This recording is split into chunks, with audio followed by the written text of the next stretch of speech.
Okay, these questions come from chapter 8 and 9. The numbering starts over again here, starting in question 1.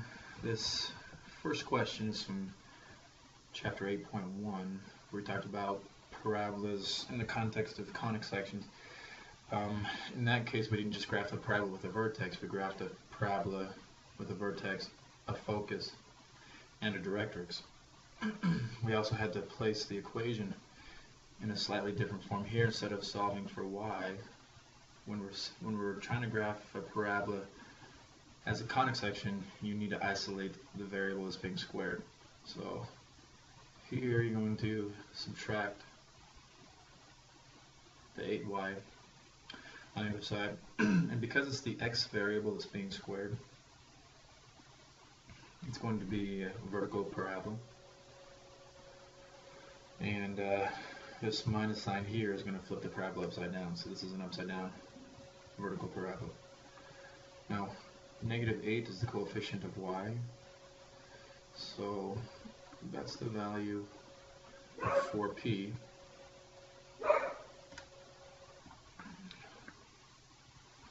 And if you divide both sides by 4, you get a value of p equals -2.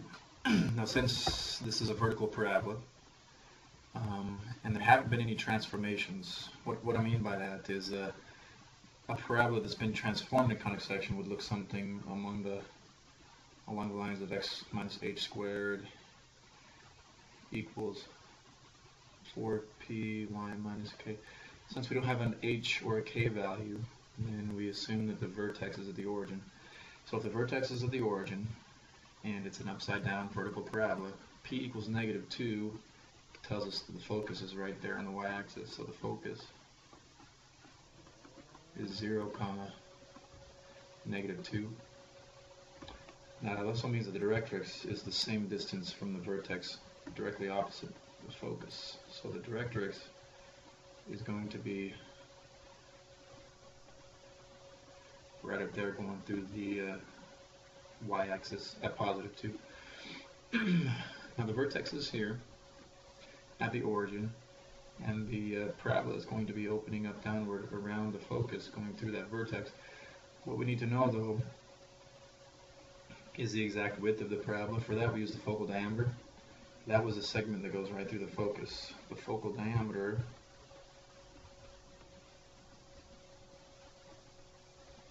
is found from this value right here. It's the absolute value of 4p plus the absolute value of -8. So the focal diameter is 8. That means it's split evenly. 4 from this focus on this side, 4 from the focus on that side, for a total distance of 8.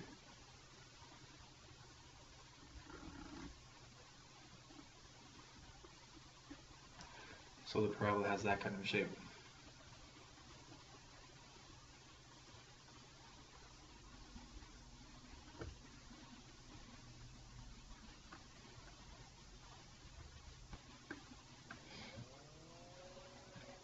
Question 2, an ellipse. This was studied in section 8.2. The vertices are -10, +10, 0. The foci -4, +4, 0. Those are both on the x-axis, which leads us to believe this is a horizontal ellipse. And because of that, it needs to be of the form x squared over a squared plus y squared over b squared equals 1. That's what the equation needs to look like. And if you remember, with an ellipse, A is supposed to be larger than B. And that's why the larger of the two is underneath the x variable, because this is a horizontal ellipse. Now the foci tell us the value of c, so c is equal to ±4. The vertices tell us the value of a, so a is ±10. Now if you square both sides here for a, we get a squared is equal to 100. Similarly, we get c squared is equal to 16. Now the foci really would only help us if we were graphing this, because we'd have to know the location on the graph. But they're also helpful to find b squared, because the formula that relates a, b, and c on an ellipse is c squared equals a squared minus b squared. So we have 16 is equal to 100 minus b squared, which means that b squared is equal to 84. So we can replace a squared with 100, b squared with 84, and that's the equation of the ellipse that we need. Now, question 3. It is challenging, but this is one of the greatest applications of ellipses is studying the motion of the planets around the sun and just the motion of bodies in space that travel around in an orbit. So the directions are at the end. Place the origin at the center of the orbit with the sun on the x-axis. So if we make a graph here, say that we have the Earth. The Earth does not revolve around the sun in a completely circular orbit. So that means the sun is not going to be right at the center of the orbit. The sun is going to be right here. The Earth revolves around it in an elliptical orbit. So the point at which the sun is closest to the Earth is perihelion, and then the furthest away would be aphelion. Now these are pretty large numbers, 147 million kilometers and 153 million kilometers. So what I'm going to actually do is use scientific notation. 153 million kilometers is 1.53 times 10 to the 8th power. And then 147 is 1.47 times 10 to the 8th. So these are the values I'm going to use in scientific notation. So for the distance from the Earth to the Sun when it's closest is 1.47 times 10 to the 8th. And here is 1.53 times 10 to the 8th.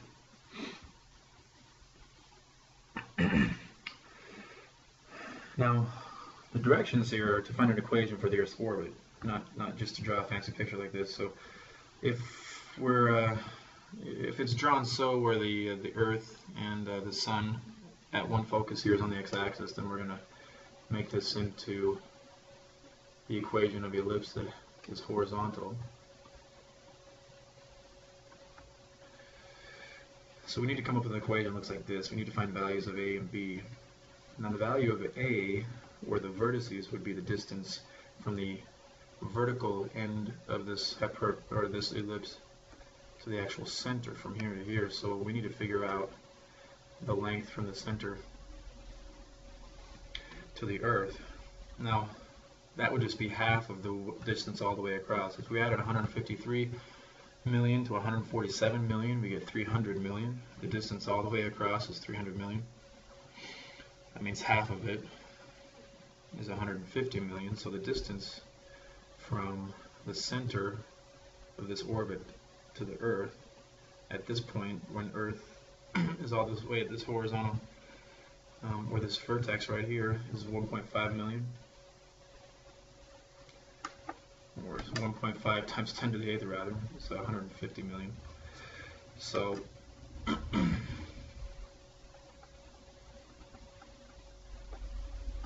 that's what A equals. A is equal to 1.5 times 10 to the 8th. So then A squared is equal to 1.5 times 10 to the 8th squared, which is 2.25 times 10 to the 16th. So that's the value of A squared. Now, it's actually a lot like the problem above it where we had to use the C squared equals A squared minus B squared formula to find B squared. Because not only do we know the location of the vertex here, we know the location of the focus. The Sun is at one of the foci of this elliptical orbit. So the value of C then describes the distance from the center to that focus. Now, if it's 147 million from the Earth to the Sun, but it's 150 million from the Earth to the center of this orbit, the difference there is a difference of 3 million. So the gap from the center to this focus is a gap of 3 million. So that means that C is equal to 3 times 10 to the 6th. That's 3 million. So then C squared is equal to 9 times 10 to the 12th. So if we use the formula now, C squared equals A squared minus B squared, then we get that B squared is A squared minus C squared. That's 2.25 times 10 to the 16th minus 9 times 10 to the 12th. Now we can't subtract these yet because they're not like terms. This has times 10 to the 16th, this is times 10 to the 12th. So we need to get these both in terms of the same power of 10 before we can subtract these coefficients in front of the power of 10. So what we're going to do is manipulate this expression here. If I want to reduce the power of 16 to a power of 12, I need to take the decimal spot and move it 4 units to the right. Each time you move a decimal spot to the right, that decreases the power by 1. So this will be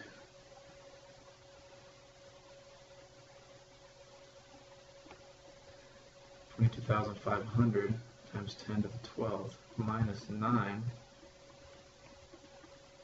times 10 to the 12th.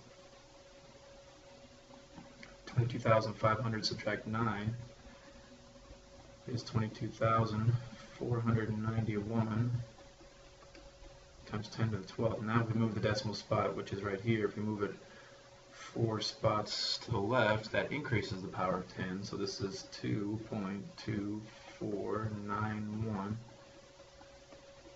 times 10 to the 16th, and that's the value of B squared.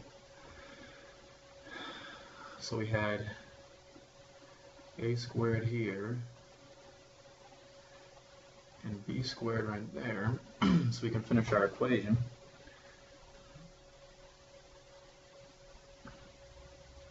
The equation was x squared over 2.25 times 10 to the 16th plus y squared over 2.2491 times 10 to the 16th, and that equals 1. And really what you got to see here is how close the values of A squared and B squared are. This is 2.25, this is 2.2491. If these values are exactly the same on an ellipse, then we have the equation of a circle, an exact circle. So you can see how close to a circular orbit the Earth orbit is, but it is slightly elliptical.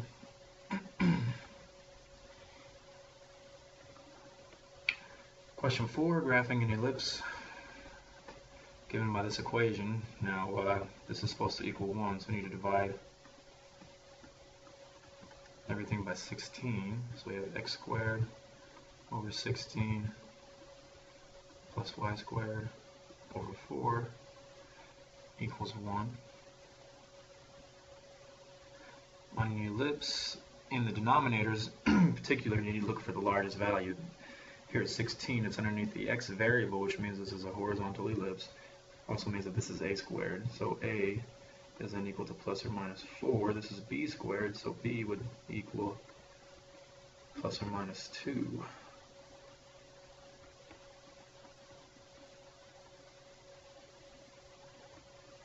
So the a values are going to go on the x-axis because it's underneath the x variable. The y, or the b values, are going to go on the y-axis. And we have our ellipse.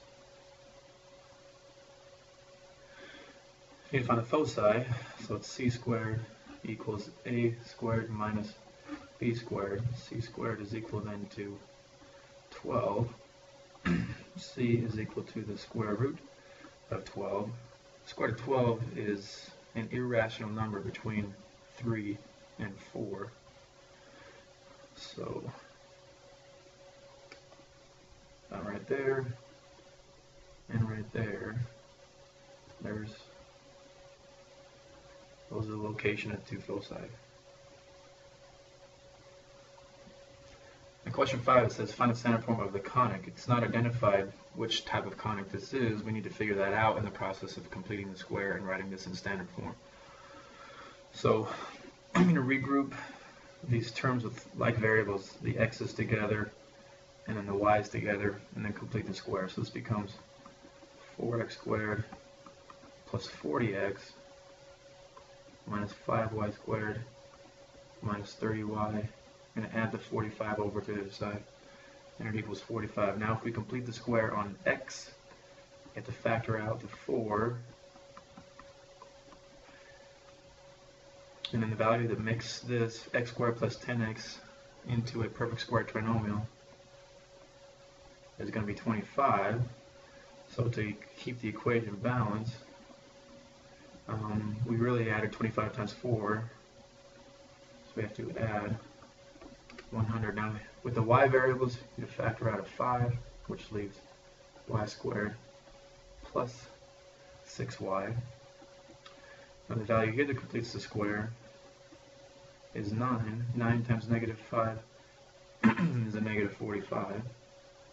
Negative 45, positive 45 cancels, so right side is equal to 100. The left side factors into 4 times quantity x plus 5 squared minus 5 times the quantity y plus 3 squared. Excuse me. Now this needs to equal 1 on the right side, so we can divide all the terms by 100, which gives us the rational expression x minus 5 squared, or x plus 5 squared, or 25 minus y plus 3 squared over 20 is equal to 1. So we see now this is the equation of a hyperbola, because there's a minus sign separating these two rational expressions. One's a positive, one's a negative. And with the hyperbolas, it doesn't matter in the denominator which one is larger, it matters which one is connected to the positive rational expression. This is the positive expression. It's with the x variable, so that means this is going to be a horizontal hyperbola. So this is a squared, again not because it's larger, because it's connected to the positive fraction. So a squared is 25, a is then equal to plus or minus 5. This would be b squared, so then b is approximately plus or minus 4.3, maybe 4.4, somewhere around there. Square root of 20. We have to remember now there's also been some transformations. X plus 5 is a shift to the left 5 units, y plus 3 is a shift down 3 units. So that's going to be the center of our hyperbola. From this new center, we're going to go out horizontally 5 units, because that's the a value. And vertically, we're going to go up 4.3 units.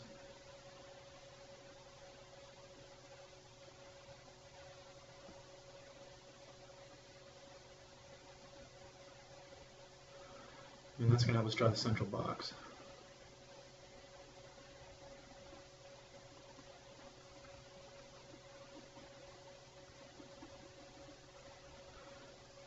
And then using the central box, we can draw in the slanted asymptotes.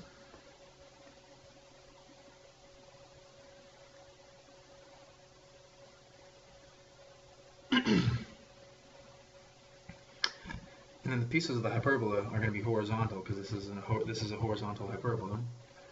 So there's a piece that fits there.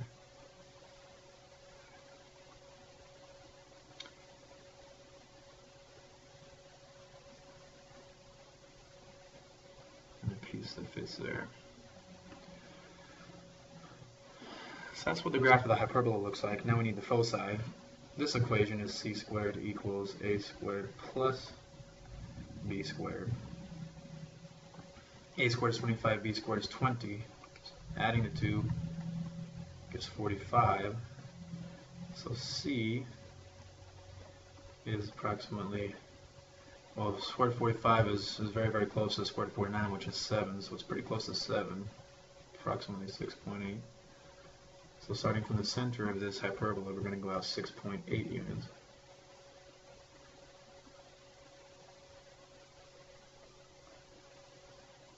So then there are the two foci.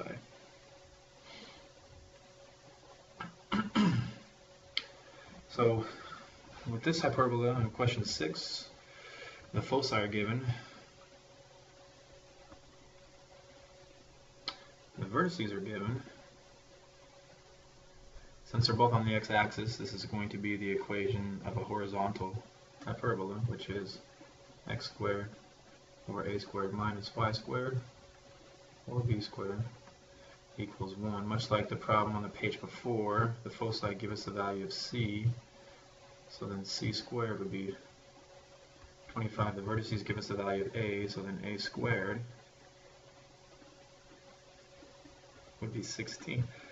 Now if I'm b squared, we use the same formula that we did here.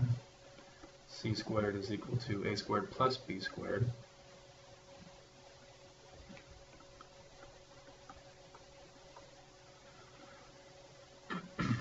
So then b squared is going to be c squared minus a squared. B squared then is 25 minus 16. B squared is equal to 9. So we knew x squared, or a squared rather, was 16. We now know b squared is 9. So there's the equation.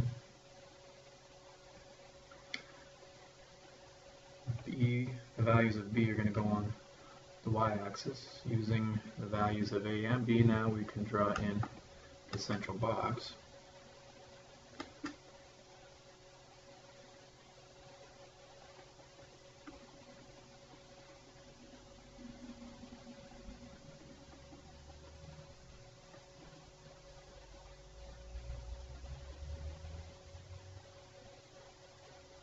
And finish graphing the hyperbola.